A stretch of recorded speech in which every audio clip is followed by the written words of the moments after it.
কিয়ামতের ঠিক আগে এই পৃথিবীর সাক্ষী হবে এমন এক ভয়ঙ্কর ফিতনার, যার নাম শুনলেই মানুষের শরীরের লোম খাড়া হয়ে যায়। এটি হলো হাজার হাজার বছর ধরে বন্দী থাকা এক ভয়ঙ্কর জাতির গল্প। এটি হলো ইয়াজুজ ও মাজুজের কাহিনী। ইয়াজুজ ও মাজুজ হলো হযরত নূহ আলাইহিসসালামের বংশ থেকে আসা এক জাতি। তারা আমাদের মতোই মানুষ, কিন্তু তাদের স্বভাব চরিত্র আর চেহারা সাধারণ মানুষের মতো নয়। হাদিসের বর্ণনা অনুযায়ী তারা হবে বেটে, তাদের মুখ হবে চ্যাপ্টা, নাক হবে ছোট এবং চোখগুলো হবে ছোট ছোট।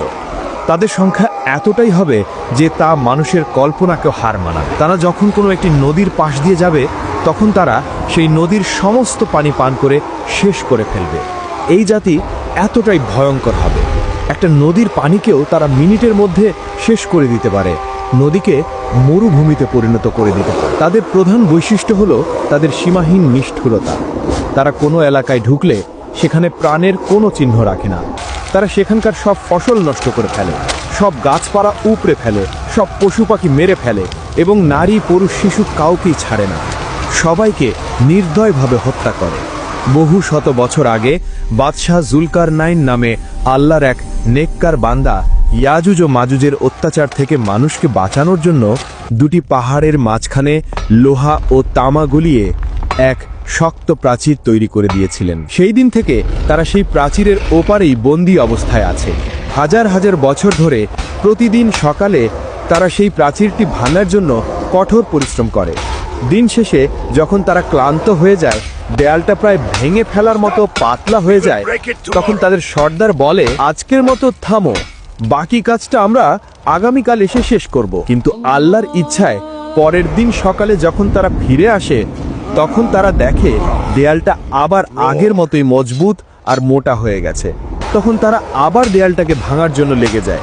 এভাবেই চলছে দিনের পর দিন, বছরের পর বছর, কিন্তু দেয়ালটা ভেঙে তারা বাইরে আসতে পারে না। কিন্তু কিয়ামতের ঠিক আগে যখন পৃথিবীতে হযরত ঈসা আলাইহিসসালাম আসবেন এবং দাজ্জালকে হত্যা করবেন, ঠিক সেই সময়েই আল্লাহ ইয়াজুজ ও মাজুজকে মুক্তি করবেন। সেদিনও তার আগের মতোই সারাদিন ধরে দেয়ালটা ভাঙতে থাকবে।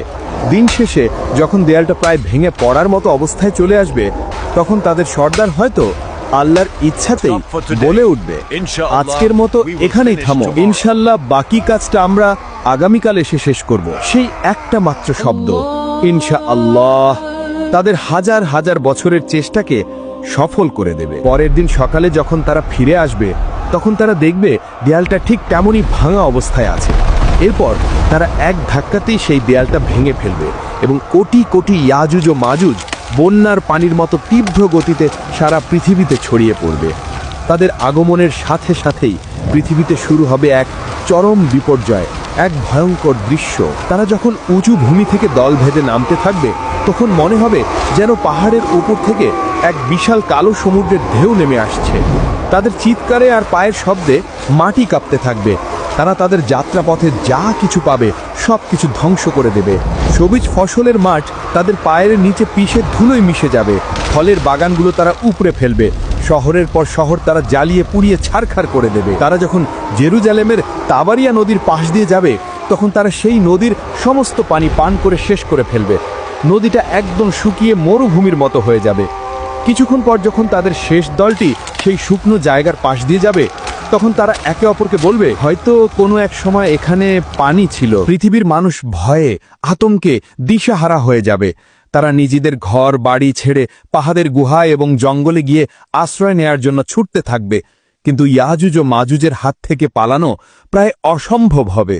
তারা পৃথিবীর মানুষকে মারতে মারতে এমন এক পর্যায়ে পৌঁছাবে যখন তারা অহংকার করে বলবে, আমরা তো পৃথিবীর সব মানুষকে মেরে ফেলেছি, এবার তো পৃথিবীতে আমাদের কোনো শত্রু নেই, চলো এবার আকাশের ফেরেশতাদের মারি। এই বলে তারা আকাশের দিকে তাদের তীর ছুড়বেন। আল্লাহর তাদের এই অহংকারকে পৃথিবীর মানুষের সামনে প্রকাশ করার জন্য সেই তীরগুলোকে রক্তমাখা অবস্থায় তাদের কাছে ফিরিয়ে দেবেন। রক্তমাখা তীর দেখে তারা আনন্দে চিৎকার করে বলবে, দেখো আমরা আকাশের ফেরেশতাদের মেরে ফেলেছি, এখন আমরাই এই মহাবিশ্বের শাসক। তাদের এই ভয়ঙ্কর অত্যাচারে পৃথিবীর ঈমানদার মানুষেরা খুবই বিপদে পড়ে যাবেন। হযরত ঈসা আলাইহিসসালাম এবং তার সাথে থাকা মুমিনরা তখন তুর পাহাড়ে আশ্রয় নেবেন। সেখানে তারা অনেক কষ্টে পড়বেন। খাবারের এমন অভাব দেখা দিবে যে একটা গরুর মাথার দাম 100টা সোনার মুদ্রার চেয়েও বেশি মনে হবে। ক্ষুধা আর কষ্টে ইমানদারদের অবস্থা নাজেহাল হয়ে যাবে। সেই কঠিন আর অসহায় মুহূর্তে যখন বাঁচার আর কোনো উপায় থাকবে না, তখন হযরত ঈসা আলাইহিসসালাম এবং তার সঙ্গীরা আল্লাহর কাছে 2 হাত তুলে দোয়া করবেন। আল্লাহর তাদের দোয়া কবুল করবেন। তিনি ইয়াজুজ ও মাজুজের উপর এমন এক গজব পাঠাবেন যা কোনো মানুষ কল্পনা করতে পারবে না। আল্লাহর তাদের ঘাড়ে নাগাফ নামের এক বিশেষ ধরনের পোকা পাঠিয়ে দেবেন। সেই পোকাগুলো তাদের ঘাড়ের মধ্যে ঢুকে তাদের শরীরকে ভেতর থেকে খাওয়া শুরু করবে। কোটি কোটি ইয়াজুজ ও মাজুজ, যারা একটু আগেও নিজেদেরকে পৃথিবীর শাসক বলে দাবি করছিল, তারা এই ছোট্ট পোকার আক্রমণে এক মুহূর্তের মধ্যে পোকা মাকড়ের মতো ছটফট করতে করতে মারা যাবে। তারা সবাই একসাথে পচে গলে এমনভাবে মারা যাবে যে তাদের মরা দেহের দুর্গন্ধে পৃথিবীর বাতাসে নিঃশ্বাস নেওয়াই কঠিন হয়ে যাবে। তখন হযরত ঈসা আলাইহিসসালাম আবার আল্লাহর কাছে দোয়া করবেন। আল্লাহ তখন উটের ঘাড়ের মতো বিশাল বিশাল পাখি পাঠাবেন। সেই পাখিরা ইয়াজুজ ও মাজুজের কোটি কোটি লাশ তুলে নিয়ে আল্লাহ যেখানে চাইবেন সেখানে ফেলে দিয়ে আসবেন। এরপর আল্লাহ এমন এক রহমতের বৃষ্টি পাঠাবেন যা পৃথিবীর প্রতিটি কোণকে ধুয়ে মুছে একদম পরিষ্কার আর পবিত্র করে দেবে। আর তারপর পৃথিবীতে শুরু হবে এক নতুন শান্তির যুগ, যা আল্লাহর দেয়া বরকতে পরিপূর্ণ থাকবে। এই ভয়ঙ্কর কাহিনী আমাদের এটাই শিক্ষা দেয় যে আল্লাহর পরিকল্পনা আর ক্ষমতার কাছে পৃথিবীর কোনো শক্তিই টিকে থাকতে পারে না।